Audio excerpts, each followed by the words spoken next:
दोस्तों आज के इस वीडियो में हम लोग बात करने वाले हैं ऐसे एग्जामिनेशन के बारे में जो इंडिया की मोस्ट चैलेंजेस एग्जामिनेशन में से एक है।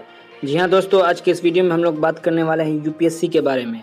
तो चलिए बिना देर की इस वीडियो को शुरू करते हैं और जानते हैं यूपीएससी से रिलेटेड महत्वपूर्ण जानकारी। दोस्तों, यूपीएससी का पूरा नाम यूनियन पब्लिक सर्विस कमीशन होता है। यह इंडियन गवर्नमेंट की एक रिक्रूटमेंट एजेंसी है। यह भारत के संविधान का एक हिस्सा है जो भारत के मोस्ट प्रेस्टिजियस गवर्नमेंट जॉब के लिए कॉम्पिटिटिव एग्जाम कंडक्ट कराती है, जो सेंट्रल और स्टेट गवर्नमेंट के अंडर 24 सर्विसेज के लिए एक नेशनल लेवल की एग्ज़ाम होती है। आईएएस, आईपीएस, आईएफएस, आईआरएस ऐसे ही सर्विसेज के लिए यूपीएससी एग्ज़ाम कंडक्ट कराती है। हर साल लाखों उम्मीदवार यूपीएससी की परीक्षा के लिए उपस्थित होते हैं। स्टूडेंट्स के बीच यह काफ़ी लोकप्रिय परीक्षा है। यह एग्ज़ाम ऐसा है जिसे क्रैक करने की चाहत देश के सभी युवा की होती है, जिसका कारण अच्छा वेतन लाभ और सम्मानजनक पद है। लेकिन इस एग्ज़ाम को क्रैक करना इतना आसान नहीं है, क्योंकि 1 लाख में से सिर्फ 1% लोग ही इस एग्ज़ाम को क्रैक कर पाते हैं। दोस्तों, अब हम जानते हैं कि यूपीएससी का क्या इतिहास है। इंटरनेशनल मूवमेंट्स के दौरान नेशनलिस्ट की यह डिमांड थी कि पब्लिक सर्विस कमीशन में रिक्रूटिंग भारत में हो, क्योंकि उस समय यह एग्ज़ाम इंग्लैंड में कंडक्ट कराई जाती थी। प्रथम लोक सेवा की स्थापना आज से लगभग 95 वर्ष पूर्व 1 अक्टूबर 1926 ईस्वी में हुई थी। भारत के आज़ाद होने पर कॉन्स्टिट्यूशनल प्रोविज़न के तहत 26 अक्टूबर 1950 ईस्वी में लोक आयोग की स्थापना हुई। इसे कॉन्स्टिट्यूशनल स्टेटस देने के साथ साथ ऑटोनॉमी भी प्रोवाइड की गई, ताकि यह बिना किसी प्रेशर के क्वालिफाइड ऑफिसर्स को रिक्रूट कर सके। तब उस समय इस नए पब्लिक सर्विस कमीशन का नाम यूनियन पब्लिक सर्विस कमीशन पड़ा। मेंबर ऑफ कमीशन की बात की जाए तो कमीशन के मेंबर भारत के राष्ट्रपति के द्वारा अपॉइंट किए होते हैं। कम से कम कमीशन के आधे मेंबर पब्लिक सर्विस कमीशन के होते हैं, जिनके पास कम से कम 10 वर्षों का एक्सपीरियंस होता है। इनका टेन्योर 6 साल या 65 वर्ष की उम्र तक का होता है। दोस्तों, अब हम बात करते हैं यूपीएससी के द्वारा कंडक्ट कराए जाने वाले एग्जाम के बारे में, जो इस तरह है: engineer service exam, civil service exam, Indian forestry service exam, central armed police force exam, Indian economic service, all India medical services etcetera. ये सभी फेमस और डिफ़िकल्ट एग्ज़ाम हैं जो यूपीएससी के द्वारा कंडक्ट कराए जाते हैं। इसलिए इस एग्ज़ाम को क्रैक करना इतना आसान नहीं है।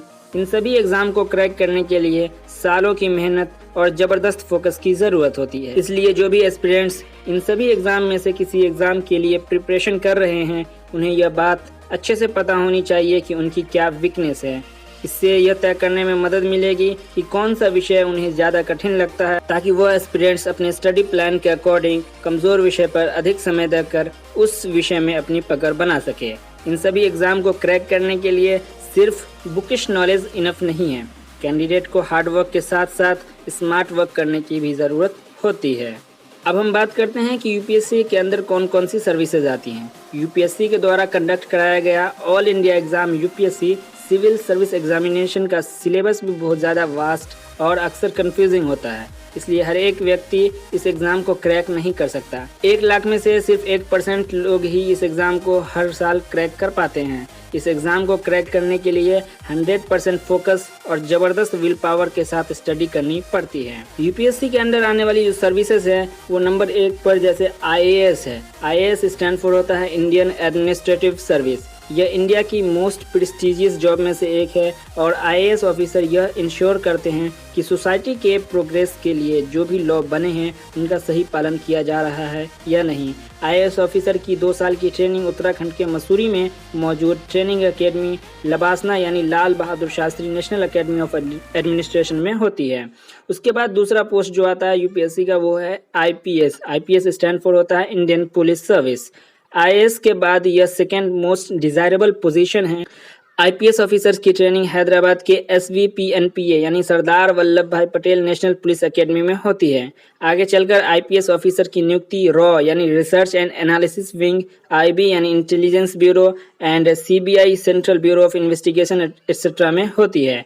IPS officer law and order को मेंटेन रखते हैं। उसके बाद यूपीएससी के अंदर आने वाली जो सर्विसेज हैं वो है आईएफएस। आईएफएस स्टैंड फॉर होता है इंडियन फॉरेन सर्विस। शुरुआत में आईएफएस ऑफिसर्स की ट्रेनिंग लबासना में होती है। फिर आगे की ट्रेनिंग के लिए उन्हें foreign service institute of Delhi भेज दिया जाता है। आईएफएस अधिकारी भारत के विदेशी मामलों से निपटते हैं। ऐसे और भी कई सारे पोस्ट हैं जिनके ऑफिसर्स को अपने पोस्ट के अकॉर्डिंग काम करना पड़ता है। अब हम बात कर लेते हैं कि एलिजिबिलिटी क्राइटेरिया क्या है। दोस्तों, अगर एलिजिबिलिटी क्राइटेरिया की बात की जाए तो यूपीएससी परीक्षा देने के लिए कैंडिडेट को किसी भी रिकॉग्नाइज्ड यूनिवर्सिटी से ग्रेजुएट होना कंपलसरी होता है। आईएएस और आईपीएस की पोस्ट हासिल करने के लिए इंडियन सिटीजन होना जरूरी है। बाकी दूसरे सर्विसेज के लिए वो सब लोग अप्लाई कर सकते हैं जो इंडिया में रिफ्यूजी के तौर पर रह रहे हैं, जो 1 जनवरी 1962 से पहले आए हैं और परमानेंटली भारत में सेटल हो गए हैं और उन्हें भारत की सिटीजनशिप मिल चुकी है। जहां से लोगों को इमाइग्रेट किया गया उन कंट्रीज के नेम हैं Pakistan, Bhutan, Burma, Sri Lanka, Kenya, Uganda etcetera. और अगर एज लिमिट की बात की जाए यूपीएससी की परीक्षा के लिए तो न्यूनतम आयु 21 वर्ष है, जबकि मैक्सिमम एज लिमिट की बात की जाए तो ये कई सारे फैक्टर पर डिपेंड होता है। जैसे जनरल कैटेगरी की मैक्सिमम एज लिमिट की बात की जाए तो यह 32 ईयर्स है और नंबर ऑफ अटेम्प्ट्स जो है वो 6 है, जबकि ओबीसी के लिए मैक्सिमम एज लिमिट 35 ईयर्स और नंबर ऑफ अटेम्प्ट 9 है। वहीं एससी और एसटी की बात की जाए तो मैक्सिमम एज लिमिट 37 ईयर है और नंबर ऑफ अटेम्प्ट अनलिमिटेड है up to as limits.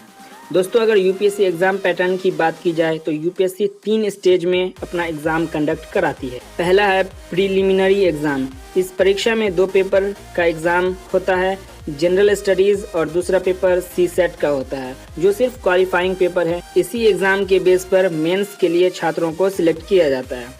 Exam pattern के दूसरे स्टेज की बात की जाए तो इस एग्जाम का नाम मेंस होता है। इस परीक्षा में जनरल स्टडीज के 4 पेपर और 1 एस्से का पेपर होता है। साथ ही आपको ऑप्शनल पेपर भी चूज करना पड़ता है। ऑप्शनल पेपर 500 मार्क का होता है और हर एक पेपर 250 मार्क का होता है। इस तरह मेंस में टोटल 1750 मार्क का पेपर कैंडिडेट को लिखना होता है।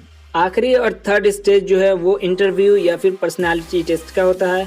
मेंस क्वालिफाई करने के बाद कैंडिडेट को पर्सनालिटी टेस्ट के लिए बुलाया जाता है।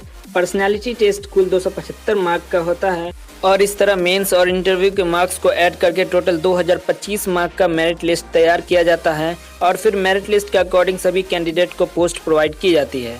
आई होप ये वीडियो आप लोगों को पसंद आया होगा। वीडियो पसंद आया वीडियो को लाइक करें, दोस्तों के साथ शेयर करें और हमारे इस चैनल को भी सब्सक्राइब करें। चलिए मिलते हैं नेक्स्ट वीडियो में।